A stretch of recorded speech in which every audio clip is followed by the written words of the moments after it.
हरियाणा में युवा मतदाता हैं, तो क्या वो जो परंपरागत खांचे बटे हुए थे उससे निकलकर मतदान उसने किया है या नहीं, ये देखना होगा। फिलहाल जनादेश में वक्त तो चला एक छोटे से ब्रेक का। अब बने रहिए डीडी न्यूज के साथ। ब्रेक के बाद एक बार फिर से आपका स्वागत है। आप देख रहे हैं जनादेश। और आमतौर पर अपने ही खोल में बंद रहने वाले सितारे चकाचौंध से भरी दुनिया के बाहर आकर राजनीति के बारे में क्या कहते हैं, आइए देखते हैं जनगण के मन में। You have to enjoy the whole process of all this. अगर बदलाव नहीं आता तो फिर कुछ विकास भी नहीं होता। This time the system is a very good one. If you don't find any candidate that you wish to vote for, at least you can say not, NOTA, which is also allowed. No, we want a change in Bombay. Bombay has been neglected. Mumbai has been neglected for a long time. ये हमारे पास एक ऐसा अधिकार है जिसमें दुनिया में आज भी न जाने कितने मुल्क हैं जिनमें लोग तरसते हैं अधिकार के लिए। हमें अपनी जनतंत्र की, डेमोक्रेसी की इज्जत करनी चाहिए कि एक एक वोट कीमती होती है। बहुत सारी सरकारें कभी एक वोट से हारी हैं, कभी एक वोट से जीती। आप गुस्से में हैं तो वोट दीजिए, आप खुश हैं तो वोट दीजिए, आप नाराज हैं तो वोट दीजिए, और आप राजी हैं तो वोट दीजिए। शहर के बहुत सारे मुद्दे हैं जिसमें भ्रष्टाचार है, सड़कें हैं, इंफ्रास्ट्रक्चर है, गरीब लोगों के लिए पानी और बाकी सब चीजों की जो दिनचर्या की प्रॉब्लम्स हैं। Definitely need better infrastructure in the city. Definitely, desperate need of better infrastructure. Vote देने का जो अधिकार एक होता है, it's actually a lot of fun as well that you voted for, the person who is actually there, standing and doing well for your constituency. तो एक बहुत ही एक अच्छा मैसेज आता है कि कहीं ना कहीं आपको अपने कॉन्स्टिट्यूंसी, अपने सिटी, अपने स्टेट, अपने कंट्री से मोह है, प्यार है, मोहब्बत। इट्स योर राइट, और वो राइट है जिससे आप डिमांड कर सकते हैं, उससे कंप्लेन कर सकते हैं, but unless you exercise this right you can not be asking for anything else. बहुत ज़रूरी है कि हम सही सरकार चुने, सही आदमी को चुने जो हमें रिप्रेजेंट कर सकता है, जो देश की तरक्की, हम लोगों की तरक्की। I think it's very important. तो मुंबई में तमाम स्टार्स निकले, लेकिन क्या आम आदमी भी निकला? आंकड़ों पे नजर रखनी होगी। और चुनाव है तो इसमें हर किसी का वोट बराबर मान का है, सबका बराबर वैल्यू या कहीं कीमत है, चाहे वो कोई अभिनेता हो या नेता। महाराष्ट्र चुनाव में इस बार फिल्मी सितारे हों या जानी मानी हस्तियां, सबने बढ़ चढ़कर मतदान किया। चाहे वो रेखा, अभिषेक बच्चन हो, हेमा मालिनी हो, भाग्यश्री जैसी फिल्मी जगत की कई जानी मानी हस्तियों ने अपने मताधिकार का इस्तेमाल किया।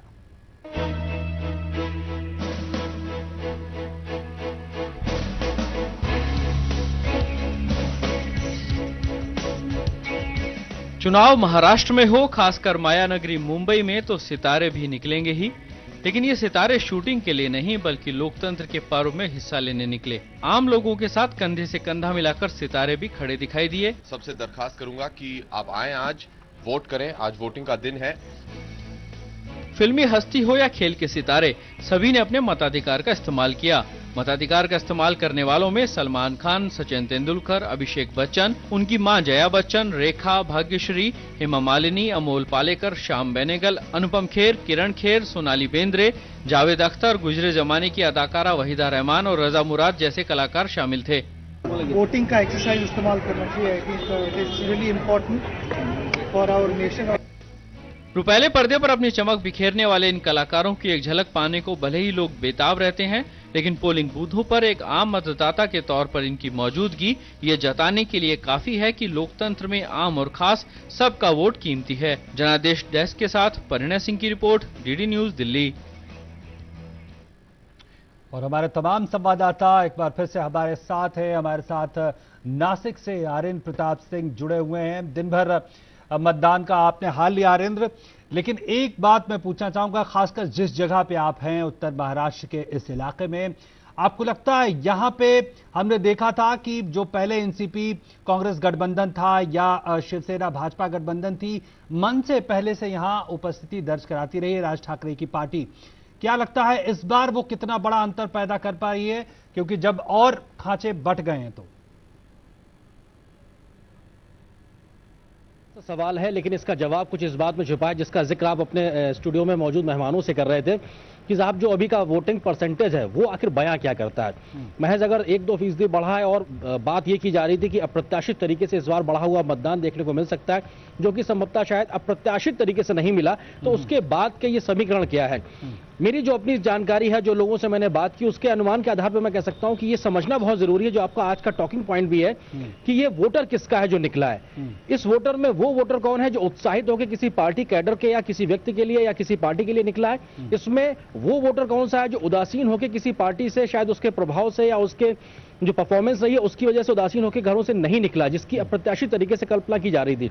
अब चूंकि कोड ऑफ कंडक्ट की बात से थोड़ा आगे निकल सकते हैं तो थोड़ा राजनीतिक बात भी कर सकते हैं। इस इलाके में एनसीपी और कांग्रेस का गढ़ के लिहाज से कह सकते हो, जहां नासिक में मैं खड़ा हूं, मनसे की कुल 2009 में जो 13 सीटें आई उनमें से 3 यहां से आई थी, तो क्या कह सकते हैं कुल मिलाकर प्रभाव था, बहुत ज्यादा बीजेपी के लिहाज से नहीं था। लेकिन अगर जिस प्रकार से प्रधानमंत्री नरेंद्र मोदी ने लगातार हर इलाके को छूने की कोशिश की है, हर जिले तक पहुंचने की बात की है, क्या उसका एक फर्क पड़ा है? क्या बीजेपी का कार्डर का जो वोट है वो अपने तरीके से निकल के बाहर आया है, या अन्य पार्टियां जिनके बारे में हम पहले बात करते रहे हैं, चाहे वो एनसीपी कांग्रेस हो, क्या उनका जो एंटी इनकम्बेंसी से जुड़ी हुई जो भावना या बात थी, क्या उसने उनके पार्टी या उनसे जुड़े हुए वोटर को क्या हतोत्साहित किया है या उदासीन किया है? तीसरी महत्वपूर्ण टॉकिंग पॉइंट ये है कि जो फ्लोटर वोटर रहता है हर चुनाव में, उसने इस बार किस प्रकार से बिहेव किया है, वो बहुत कुछ निर्धारित करने जा रहा है और शायद यही तय करेगा कि किसका वोट पड़ा है, किस पार्टी का वोट पड़ा है। क्योंकि कुछ पॉकेट्स को भी समझना बहुत जरूरी होगा ओम प्रकाश, कुछ पॉकेट्स में ज्यादा मतदान हुआ है, कुछ पॉकेट्स में अपेक्षाकृत कम मतदान हुआ है, कुछ में सतही तरीके से रहा है, लेकिन जहां पर ज्यादा हुआ उसके क्या कारण थे और किन जगहों पर किन किन लोगों के लिए वोट के लिए लोग घरों से निकले। तो इस वक्त का टॉकिंग पॉइंट महत्वपूर्ण तरीके से यही है। और जहां तक उत्तर महाराष्ट्र के लिहाज से देखा जाए तो मेरी अपनी समझ है और लोगों से बात करके और जानकारों से बात करके जो मैंने अभी तक का आकलन निकाला है, काफी कुछ बदले हुए परिणाम इस बार कम से कम 19 तारीख को उत्तर महाराष्ट्र से निकल के आएंगे। ऐसा ईवीएम में इस बार शायद कुछ बंद हुआ है। ठीक है, लेकिन एक बात अगर हम देखें, जो आपने बात की कि प्रधानमंत्री नरेंद्र मोदी ने हर इलाके को छूने की कोशिश की, हरियाणा में भी वही बात कह सकते हैं, महाराष्ट्र में भी, आपको लगता है कोई एक स्पष्ट चेहरा सामने न रखना ये भाजपा के लिए अच्छा रहा, बुरा रहा, मतदाताओं पे कैसा असर रहा? खुद प्रधानमंत्री नरेंद्र मोदी वहां जाते हैं और मतदाताओं को, और जो फ्लोटिंग वोटर्स की आप बात कर रहे हैं, कितना प्रभावित कर पाया? और ये जो चेहरा सामने न रखने वाली बात थी, ये सकारात्मक तरीके से देखी जा सकती है अब, या फिर इसके कुछ नकारात्मक बिंदु भी हैं? जी, ओम प्रकाश, आपके साथ जो स्टूडियो में मेहमान बैठे हैं ज्यादा समझदार और अनुभवी हैं, उस बात को शायद रेखांकित करेंगे। जिस उत्तर महाराष्ट्र में मैं मौजूद हूं, यहाँ के 2 जिले ऐसे हैं, नंदुरबार और धुलिया, जिनको जो आदिवासी इलाके हैं और जो परंपरागत तरीके से कांग्रेस का गढ़ रहे हैं। शोकेस करने के नाम पे कभी भी जरूरत होती थी तो इस जगहों को चुना जाता था किसी स्कीम को लॉन्च करने के लिहाज से भी। लेकिन अभी महज 4 महीने पहले जब लोकसभा के चुनाव के परिणाम निकल के आए हैं तो इन जगहों पर भाजपा ने क्लीन स्वीप किया है। तो जो बात आप कह रहे हैं प्रधानमंत्री के असर के या उनके आने के या छूने के जो तरीका रहा है हर एक जगह को, वो कहीं क्योंकि कुछ कायम नजर आता है। आदिवासी इलाकों के बारे में कहा जाता है कि वो आज भी इंदिरा गांधी और राजीव गांधी के जमाने को लेकर कहीं ना कहीं अपने आप को जुड़ा हुआ महसूस करते हैं। लेकिन नरेंद्र मोदी ने जिस तरीके से लोकसभा चुनाव में अपनी एक लीड बढ़त हासिल की थी अपनी बात रखने और पहुंचाने तक को लेकर, वो मुझे कहीं कुछ कायम सी नजर आई। मैं इस बात को स्पष्ट रूप से इस तरह से नहीं कह रहा हूं कि बहुत कुछ उसी तरह से परिणाम होंगे, लेकिन जो मैंने लोगों से, आदिवासियों से, ग्रामीण लोगों से बात की है, मुझे वहां पर मोदी की चर्चा सुनाई पड़ी। प्रधानमंत्री की बात जो रखने वो आते थे उसके बारे में वहां चर्चा होती थी। तो जाहिर सी बात है कि अगर लोग आज भी प्रधानमंत्री के उस 2-4 महीने पहले के उस प्रभाव के बीच में अगर हैं और उनके बारे में चर्चा कर रहे हैं, उनको कहीं ये समझ में आ रहा है कि राष्ट्र और राज्य अगर मिलकर चलेंगे तो शायद बेहतर होगा। जो बात प्रधानमंत्री ने कही थी, अगर उससे वो कनेक्ट करते हुए महसूस करते तो जाहिर सी बात है जो बात मैंने अभी कही कि यहां से जो उत्तर महाराष्ट्र के जो इलाका है वहां से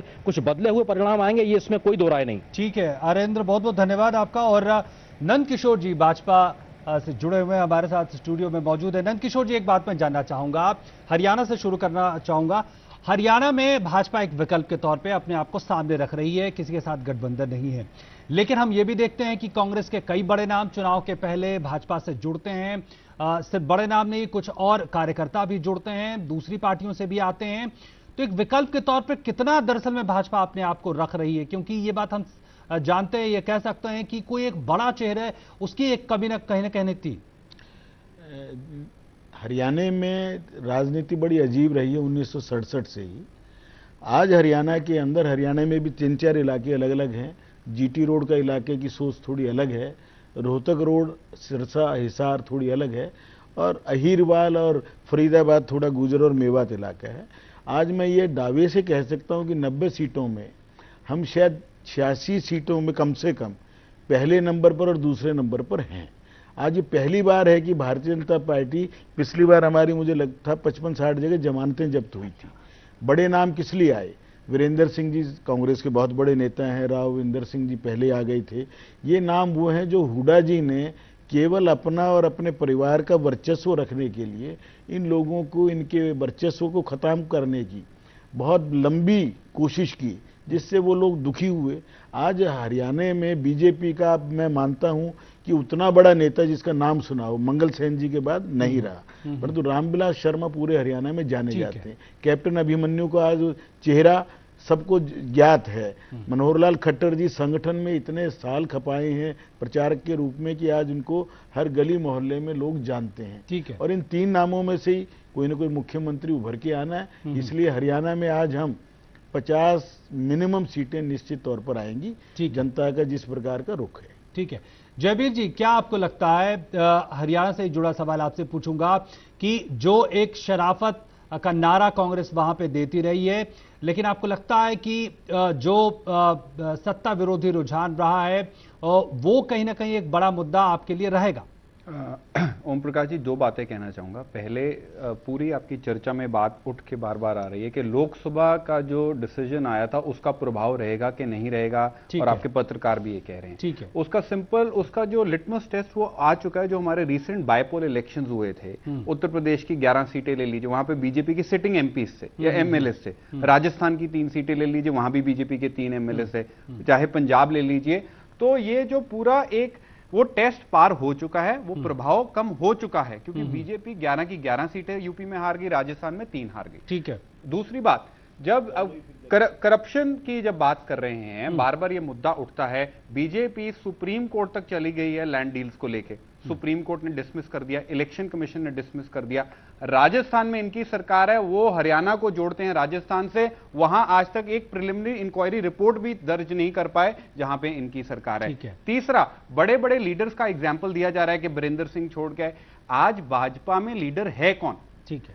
अडवाणी साहब और एमएम जोशी साहब, यहां जसवंत सिंह जो जिस तरह बाहर निकाल दिया गया पूरे चुनाव में, आप भी पत्रकार हैं, किसी आपने लीडर का नाम भी सुना है सिवाय नरेंद्र मोदी को छोड़ के? आज तो लग रहा है कि वही हरियाणा और महाराष्ट्र के चीफ मिनिस्टर बनना चाहते हैं। जैसी उनकी पैरानॉइड पर्सनैलिटी है, आज वो अपने बराबर किसी लीडर का नाम उठना देना ही नहीं चाहते। इसलिए देश के जो क्राइसिस, बॉर्डर क्राइसिस सिचुएशन को छोड़ के हर मंच पे जाके छाती पूरे जोर से एक्सरसाइज कैंपेन किया जा रहा है, जबकि हमारे जवान बॉर्डर पे मर रहे हैं। इसको एक सुपर इंपोजिशन, इनसिक्योरिटी कहूंगा, और लीडर बिल्कुल बीजेपी में खत्म हो चुके हैं, सिर्फ एक ही नाम बचा है, वही बीजेपी वही। जी नंदकिशोर जी, आप प्रतिक्रिया देना चाहेंगे छोटी सी इस पे? मैं हंसी के अलावा इस पर क्या कहूं, जिस पार्टी में 125 साल या 135 साल में लीडर नाम के जैसे कोई बुला, मनमोहन सिंह स्टार प्रचारक को पूरे दोनों राज्यों में एक जगह भी नहीं बुलाया गया, तो लीडर एक जिसको बुला जबरदस्ती जा रहा था उसको लोग कहते बोझ आ गया, जिसको ये उपाध्यक्ष कहते हैं। आज की तारीख में कांग्रेस, आज हमारे पास लीडर की गैलेक्सी है। राजनाथ सिंह जी ने कम से कम 50 सभाएं की हैं, गडकरी जी ने 100 से ज्यादा सभाएं की हैं। आज पूरे महाराष्ट्र में शिवसेना क्या कह रही है, पूरा मंत्रिमंडल लग गया है। हरियाणा के अंदर 90 की 90 सीटों पे मेरा नेशनल लीडर गया है, तो लीडर गए हैं, सभाएं हुई हैं, और इन्होंने कह दिया कि राजस्थान में 3 हार गए। हम 1 सीट 25,000 से जीते, 2 सीटें मात्र 4,000 से हारे। और उत्तर प्रदेश में जिसका राज है, बंगाल में हम पहली बार जीत रहे हैं, तृणमूल कांग्रेस को भागना पड़ रहा है, आंध्रा में हम जीत रहे हैं, तेलुगु। आज की तारीख में भाजपा का सर्वग्राही, सर्वव्यापी है, और आज ये 19 तारीख को रिजल्ट आएगा। मैं चाहूंगा कि इनको भी बुलाएं और मेरे को भी बुलाना शाम को 2 बजे के आसपास। दूध का दूध, पानी का पानी हो गया। बिल्कुल। प्रेमचंद जी, आपने दोनों राजनीतिक दलों की आप प्रतिक्रिया देख रहे हैं, आपको लगता है जो एक मतदाता, जो नया मतदाता, हम दोनों राज्यों की बात कर ले, महाराष्ट्र की भी और खासकर हरियाणा की, आपको लगता है वो जो नया मतदाता है वो कितना फर्क पैदा कर रहा है? वो जो एक करंट जो हमने लोकसभा चुनाव में देखा था वो अब तक क्या जारी है, या फिर वही बात की जो हमने उपचुनाव में देखा कि लोकसभा, राज्यसभा और राज्यों के विधानसभा चुनाव में फर्क कहीं ना कहीं आ जाता है? देखिए 40% वोटर 30 साल से कम की उम्र में आयु वर्ग में है, और हमने भी कई ऐसे वोटरों से बात की तो देखते हैं कि उनको बड़ा उत्साह है नरेंद्र मोदी के नाम से। उनको लगता है कि ये आदमी हमारे लिए कुछ कर सकते हैं। विधानसभा चुनावों के मुद्दों को लेकर भी बिल्कुल, जो युवा वोटर है वो बहुत आकर्षित है नरेंद्र मोदी के प्रति। लगता है उन्हें कि एक ईमानदार नेता है, विजनरी नेता है, और एक विजन जो इन्होंने दिया, जैसे हरियाणा में कि वोकेशनल ट्रेनिंग इंस्टीट्यूट खड़े करेंगे, स्कैम नहीं स्किल हरियाणा, तो एक विजन दिया है। चौटाला और कांग्रेस के पास ऐसा कोई विजन नहीं है। ठीक है, तो उसका फायदा मुझे